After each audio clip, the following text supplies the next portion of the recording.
Hello students, welcome to personal tutor. मैं हूं संयोगिता और हम पढ़ रहे हैं प्लेइंग विद नंबर्स। इसमें हमने लास्ट कुछ MCQs डिस्कस किए थे जो कि थे इंट्रोडक्शन के पार्ट में कुछ बेसिक कॉन्सेप्ट से रिलेटेड जो आपके एग्जाम्स में पूछे जा सकते हैं। तो आपने अगर पुराना वीडियो नहीं देखा है तो इसका जो पार्ट 2 है उसे ज़रूर देखिएगा और पार्ट 1 को भी ज़रूर देखिएगा, क्योंकि वहाँ से हमने इस चैप्टर के पूरे बेसिक कॉन्सेप्ट्स आपसे डिस्कस किए थे। अब हम आ रहे हैं इसकी एक्सरसाइज पर, दैट इज़ 3.1। इसमें हम एग्जाम्पल नंबर 1 के साथ स्टार्ट कर रहे हैं आज। सो ये जो एग्जाम्पल है ये है पेज नंबर 50 पर। एग्जाम्पल नंबर 1, एग्जाम्पल नंबर 1 में आपसे पूछा है राइट all the factors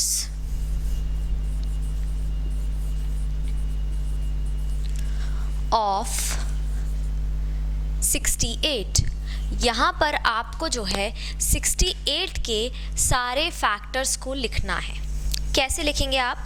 तो यहाँ जब हम फैक्टर्स लिख रहे होते हैं तो एक चीज़ हमें जो क्लियर होती है वो ये रहती है कि जो 1 है वो और जो नंबर है itself, that is the factor of the given number. तो सबसे पहले हम यहाँ पर सबसे पहले फैक्टर में क्या लिखेंगे? सॉल्यूशन 68 इज इक्वल्स टू, किस दो नंबर्स का मल्टीप्लाई करने पर 68 आएगा। तो हम इन नंबर्स को कैसे डिटेक्ट करें? हम स्टार्ट करेंगे 1 के साथ। तो सबसे पहले 1 लिखेंगे। 1 हर एक नंबर का फैक्टर होता ही होता है, ये हम जानते हैं। इसे हमने पुराने MCQ वाले जो वीडियो है उसमें डिस्कस किया है। तो ये जो है 1, इसका मल्टीप्लाई किससे करें कि 68 आ जाए? तो 1 का मल्टीप्लाई हम करते हैं 68 से, तो क्या आ जाता है? 68 आ जाता है। इस तरह का ये वाला जो कॉम्बिनेशन है ये आपको हर नंबर के फैक्टर में लिखना है। ये सभी नंबर के फैक्टर में आएगा। मतलब अगर आपसे 4 के फैक्टर पूछ लिए हैं तो आप लिखेंगे 1 मल्टीप्लाइड बाय 4 सबसे पहले। अगर आपसे 17 के फैक्टर पूछे हैं तो आप लिखेंगे 1 मल्टीप्लाइड बाय 17। अगर आपसे 19 के फैक्टर्स पूछे हैं तो आप लिखेंगे 1 मल्टीप्लाइड बाय 19। तो ऐसे ही हमने यहाँ लिख लिया है 1 मल्टीप्लाइड बाय 68। तो सबसे पहले तो 1 और 68 ये दोनों इसके फैक्टर्स हो गए हैं। अब हम देखेंगे 2 से, तो क्या 2 इसका फैक्टर होगा? अब यहाँ पर नोट करने वाली बात यह है कि 2 हर उस नंबर का फैक्टर होता है जो नंबर कैसा होता है? इवन होता है। और ये जो 68 है ये कैसा नंबर है? इवन नंबर है। तो 2 भी ऑब्वियसली इसका फैक्टर होगा ही होगा। लेकिन 2 में किसका मल्टीप्लाई करें कि हमें 28 मिल जाए? 2 में हम किसका मल्टीप्लाई करें कि 20 से 68 मिल जाए? तो इससे निकालने के लिए हमें करना पड़ेगा एक डिवीजन, जिसमें हम 68 को डिवाइड करेंगे 2 के साथ। तो ये हो जाएगा 2 3 से 6 माइनस 0 8 2 4 जा 8 माइनस 0। तो ये हो गया 34। तो यहाँ पर 34 को 2 से मल्टीप्लाई करेंगे तो क्या मिलेगा आपको? 68। तो यहाँ लिख देंगे 2 मल्टीप्लाइड बाय 34। तो ये हो गया यहाँ पर दूसरे वाले फैक्टर्स। नेक्स्ट अब हम आएंगे 3 पर। तो 3 जो है, सबसे पहली बात तो कि 3 का कोई बेसिक रूल नहीं है। 3 ज़रूरी नहीं है कि हमेशा ऑड नंबर का जो है फैक्टर 3 होगा ही होगा, या फिर किसी इवन नंबर का फैक्टर 3 होगा ही होगा। 3 ऑड का भी फैक्टर हो सकता है, इवन का भी फैक्टर हो सकता है। तो इसे हम 3 से मल्टीप्लाई करके देखेंगे कि हमें 3 मिल रहा है, 3 से ये कम्प्लीटली डिविजिबल हो रहा है या नहीं।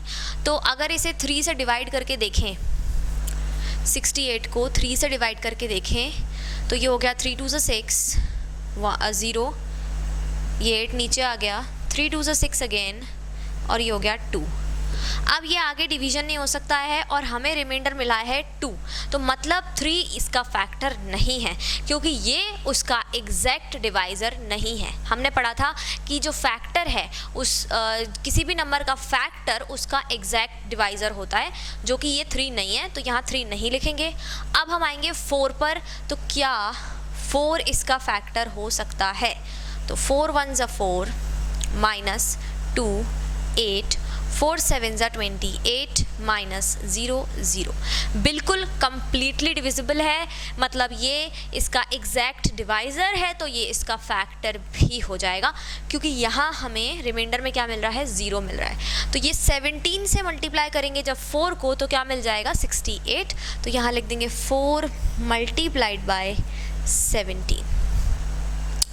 ये आ गया कितना, 4 मल्टीप्लाइड बाय 17। नाउ अब आप यहाँ पर आ गए हैं, 4 से मल्टीप्लाई कर दिया है आपने 17 का। अब हम आगे बढ़ेंगे 4 के बाद में 5 पर। तो 5 पर जब हम जाएंगे तो ये 5 से डिविजिबल तो हो ही नहीं पाएगा, क्योंकि 5 से तो वही नंबर डिविजिबल होते हैं जो लास्ट में 0 या फिर 5 पर एंड हो रहे हों, जिनका वंस डिजिट 0 या 5 हो। तो 5 हम ऐसे ही छोड़ देते हैं, डिवाइड करने की ज़रूरत नहीं है। 6 से देखेंगे क्या ये 6 से डिविजिबल हो सकता है, तो ये 6 से भी डिविजिबल नहीं हो पाएगा। क्यों? क्योंकि 6 टेंजा होते हैं 16, और 6 11 टाइम्स अगर आप करेंगे तो आपको मिलेगा 66, जो कि 68 तो नहीं है। अब 7 पर आएंगे तो 7 से डिविजिबल नहीं है, क्योंकि 7 की टेबल में ये नहीं आता है, 7 की टेबल 70 पे एंड होती है, 7 में नहीं आता है। 8 से भी ये कम्प्लीटली डिविजिबल नहीं है, 9 से भी नहीं है, 10 से भी नहीं है, और 11 से भी नहीं है। 12 की टेबल में भी ये नहीं आता है, 13 में भी नहीं आता है, 14 में भी नहीं आता है। ऐसे ऐसे करके आप यहाँ 17 तक वापस पहुँच जाएंगे, क्योंकि ये 17 तक फिर किसी और टेबल में नहीं आता है, 17 की टेबल में डायरेक्टली आएगा। और जब ये 17 की टेबल में आ रहा है तो 17 अपने आप को यहाँ पर रिपीट कर लिया, 17 पर पहुँच गए हम, जो कि हम ऑलरेडी लिख चुके हैं। तो इसके जो फैक्टर्स हैं वो यहीं पर एंड हो जाएंगे, आगे हम नहीं बढ़ेंगे। जैसा कि आप देख सकते हैं कि ये दोबारा से जब रिपीट हो गए तो फिर इसके फैक्टर्स यहीं पर एंड हो जाते हैं। तो ये 68 इज इक्वल्स टू 17 इंटू 4 भी आप लिख सकते हैं चाहें तो क्योंकि ये रिपीट हो रहे हैं यहाँ पर। तो ये आ गए इसके सारे फैक्टर्स 168, 234, 4 एंड 17, ये इसके सारे फैक्टर्स हैं। इनको निकालने के लिए मैं आपको एक बार सजेस्ट करूँगी कि अगर हम इस चैप्टर को पढ़ ही रहे हैं तो आप 20 तक की टेबल्स जो हैं उन्हें ज़रूर लर्न कर लें, क्योंकि जो टेबल्स हैं वो इस चैप्टर में काफ़ी काम में आने वाली चीज़ है।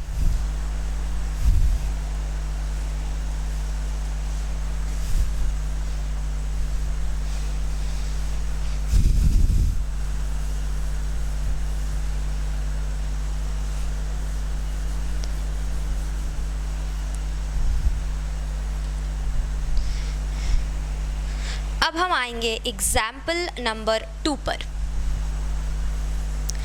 एग्जाम्पल नंबर 2 में हमें फैक्टर्स निकालने हैं। फाइंड द फैक्टर्स ऑफ 36 के यहाँ पर हमें फैक्टर्स निकालने हैं।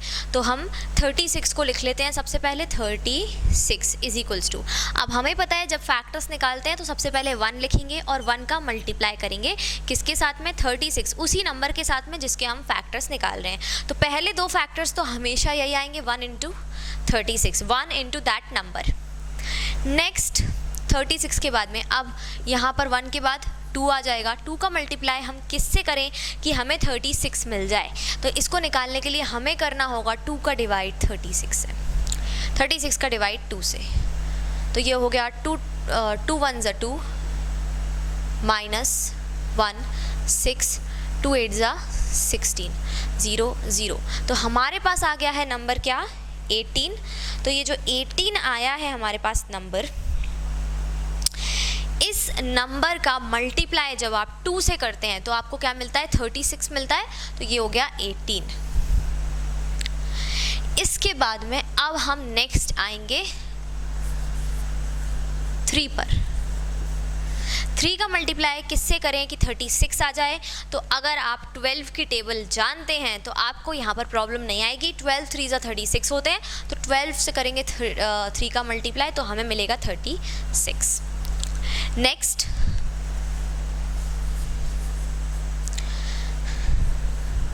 36 में अब आएगा 4 का मल्टीप्लाई किससे करें तो 4 9 टाइम्स कितना आ जाता है, 36 आ जाता है। तो ये हो गया 4 इंटू 9 दैट इज 36। अब देखेंगे नेक्स्ट 36 इज इक्वल्स टू, यहाँ पर 5 से तो ये जाएगा नहीं क्योंकि 5 तो हमें पता है कि 0 और 5 पर एंड होने वाले नंबर से ही डिविजिबल होता है, तो यहाँ पर हम लिख देंगे 6 और 6 टाइम्स कितना आ जाता है 36 आ जाता है। अब यहाँ पर देखिए 6 ने ही खुद को रिपीट कर दिया है, 6 ने ही खुद को रिपीट कर दिया है, 6 2 बार आ चुका है। तो ऐसे में हम क्या करेंगे, अब यहाँ रुक जाएंगे, क्योंकि रिपीटिशन जहाँ आ जाए वहाँ पर हम क्या करेंगे, रुक जाएंगे। तो ये 6 पर हम यहाँ रुक जाएंगे। तो जितने भी फैक्टर्स हैं 36 के वो हम यहाँ नीचे लिख देते हैं। इसको रब करते हैं पहले, जो भी हमारे फैक्टर्स आए हैं उन सब को हम वन टाइम ही लिखेंगे। द फैक्टर्स ऑफ 36 आर, सबसे पहले था 1, देन 2, देन 3, देन 4, 6, 9, 12, 18 एंड 36। तो ये सारे जो हैं यहाँ पर फैक्टर्स आ गए हैं 36 के, कंप्लीट फैक्टर्स यहाँ पर आ चुके हैं। इसको अब हम रब कर देंगे। किसी भी नंबर के फैक्टर्स आप इसी तरह से निकालेंगे, चाहे वो नंबर कितना भी बड़ा क्यों ना हो, फैक्टर्स निकालने का तरीका यही रहेगा। टेबल्स अगर याद नहीं है तो बार बार आपको डिवीजन करना पड़ेगा स्टूडेंट्स, इसलिए टेबल्स को ज़रूर लर्न कर लें, 20 तक लर्न कर लें, तो आपको थोड़ा कैलकुलेशन जो है वो ईजी हो जाता है। अब हम आएंगे थर्ड पर, एग्जाम्पल नंबर 3। एग्जाम्पल नंबर 3 है राइट फर्स्ट 5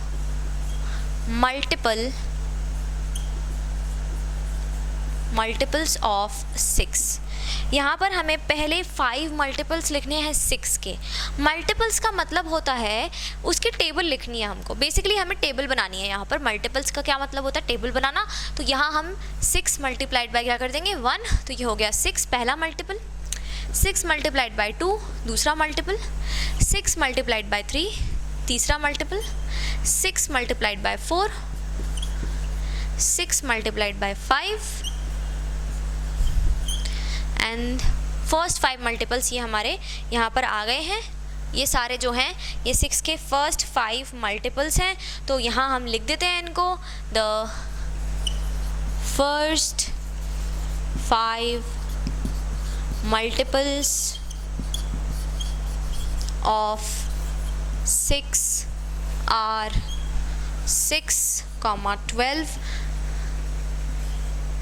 18, 24, 30 एंड 30 लिख देंगे एंड 30।